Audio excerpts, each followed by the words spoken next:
मैं कुसुम स्वागत करती हूँ आपका मेरे YouTube चैनल में। आशा करती हूँ कि आप सभी सकुशल होंगे।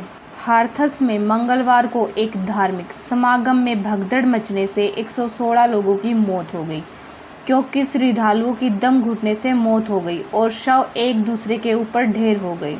यह हाल के वर्षों में सबसे भयानक हादसा था।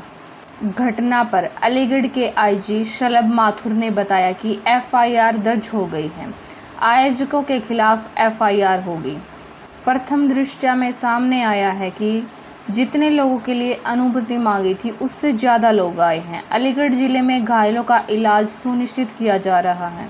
प्राथमिक जांच की जा रही है। एक वरिष्ठ सरकारी अधिकारी ने कहा कि उत्तर प्रदेश के मुख्यमंत्री योगी आदित्यनाथ बुधवार को हाथरस का दौरा कर सकते हैं। आपको बता दें कि हाथरस जिले के फुलराई गांव में बाबा नारायण हरि द्वारा आयोजित सत्संग के बाद घर लौट रहे श्रद्धालुओं, जिसमें अधिकतर महिलाएं थीं, के बीच भगदड़ मच गई। उन्हें साकार विश्व हरि भोले बाबा के नाम से भी जाना जाता है। कुछ लोगों का कहना है कि कुछ लोग कीचड़ में फिसल गए, जिससे भगदड़ मच गई। 27 शवों को पड़ोसी एटा जिले के एक अस्पताल में लाया गया। वरिष्ठ पुलिस अधीक्षक राजेश कुमार सिंह ने कहा कि उसमें से 23 महिलाएं थीं। हाथरस में ही 89 लोग मृत पाए गए हैं।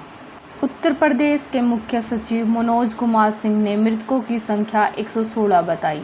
7 बच्चों और 1 पुरुष को छोड़कर सभी मृतक महिलाएं हैं। सिंह ने कहा कि अब तक 72 लोगों की पहचान हो चुकी है। मृतकों या बेहोशी की हालत में पीड़ितों को टैंकों और टेम्पो में भरकर सिकंदराराव ट्रामा सेंटर लाया गया। हाथरस के इस स्वास्थ्य केंद्र के बाहर शव बिखरे पड़े थे और लोग उनके इर्द गिर्द जमा हो गए। एक वीडियो क्लिप में एक महिला को ट्रक में बैठकर रोते हुए दिखाया गया है, जबकि उसके पीछे 5-6 शव पड़े हैं। भगदड़ से पहले की क्लिप में लोगों को एक बड़े सामियाने में भोले बाबा की बातें सुनते हुए दिखाया गया है। बाबा उनके सामने एक सिंहासन जैसी कुर्सी पर बैठे थे। एक रिपोर्ट के अनुसार 1990 के दशक में जब उन्होंने पुलिस की नौकरी छोड़ी थी, तब वे पुलिसकर्मी थे और सत्संग करने लगे थे।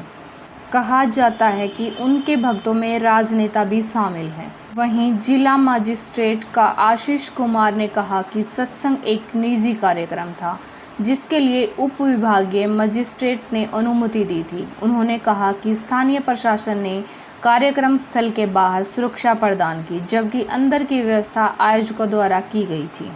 अतिरिक्त पुलिस महानिदेशक अनुपम कुलश्रेष्ठ के अनुसार कार्यक्रम स्थल पर 40 पुलिसकर्मी तैनात किए गए थे। प्रत्यक्षदर्शी शकुंतला देवी ने वीडियो में बताया कि भगदड़ उस समय हुई थी जब लोग कार्यक्रम स्थल से निकल रहे थे। उन्होंने कहा कि लोग एक दूसरे के ऊपर गिर गए और फिर शवों को बाहर निकाला गया। सिकंदराराव के उपमंडल मजिस्ट्रेट रविंद्र कुमार के अनुसार भगदड़ तब हुई जब भक्तगण कार्यक्रम समाप्त होने के बाद भोले बाबा की एक झलक पाने की कोशिश कर रही थी। उन्होंने बताया कि वे बाबा के पैरों के पास से कुछ मिट्टी भी इकट्ठा करना चाहते थे। सत्संग में भाग लेने वाले सोनू कुमार ने भगदड़ के लिए फिसलन भरी जमीन को जिम्मेदार ठहराया।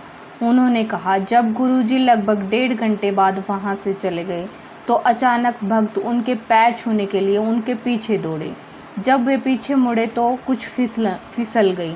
सिकंदराराव थाने के SHO आशीष कुमार ने सत्संग में अधिक भीड़ को जिम्मेदार ठहराया। सत्संग समाप्त होने से पहले ही वहां से चले गए। एक अन्य प्रत्यक्षदर्शी ने कहा कि श्रद्धालुओं की संख्या को देखते हुए व्यवस्थाएं पर्याप्त नहीं थी।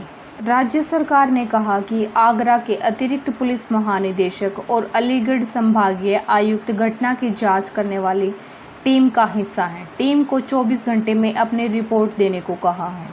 राष्ट्रपति के अभिभाषण पर धन्यवाद प्रस्ताव पर संसद में 2 दिवसीय बहस के जवाब के दौरान प्रधानमंत्री नरेंद्र मोदी ने मौतों पर शोक व्यक्त किया है। उन्होंने लोकसभा में कहा कि चर्चा के बीच मुझे कुछ दुखद समाचार भी मिले हैं। मेरे संज्ञान में आया है कि यूपी के हाथरस में भगदड़ में दुखद मौतें हुई हैं। मोदी ने कहा कि केंद्र सरकार के वरिष्ठ अधिकारी सहायता प्रयासों के समन्वय के लिए उत्तर प्रदेश प्रशासन के साथ लगातार संपर्क में हैं। वहीं सोशल मीडिया पर राष्ट्रपति द्रौपदी मुर्मू ने कहा कि यह खबर दिल दहला देने वाली है। कांग्रेस अध्यक्ष मल्लिकार्जुन खड़गे ने दुख व्यक्त किया। राज्य सरकार के एक बयान में कहा कि कार्यक्रम के आयोजकों के खिलाफ प्राथमिकी दर्ज की जाएगी। प्रधानमंत्री कार्यालय ने भगदड़ के मारे गए प्रत्येक व्यक्ति के परिजनों को प्रधानमंत्री राष्ट्रीय राहत कोष से 2 लाख रुपए की अनुग्रह राशि देने की घोषणा की है। वहीं घायलों को 50,000 रुपये दिए जाएंगे। उत्तर प्रदेश के मुख्यमंत्री योगी आदित्यनाथ ने भी इसी तरह की घोषणा की है। उन्होंने कहा कि राज्य के मंत्री लक्ष्मी नारायण चौधरी और संदीप सिंह हाथरस के लिए रवाना हो गए हैं। मुख्य सचिव और राज्य पुलिस प्रमुख को भी मौके पर पहुंचने का निर्देश दिया गया है। ये थी हमारी आज की कहानी। आपकी इस पर क्या राय है, कमेंट बॉक्स में ज़रूर बताना। वीडियो अच्छी लगी हो तो लाइक एंड शेयर करना और चैनल को सब्सक्राइब करना। इस घटना का उद्देश्य किसी के दिल को ठेस पहुंचाना नहीं है, बल्कि लोगों को जागरूक करना है।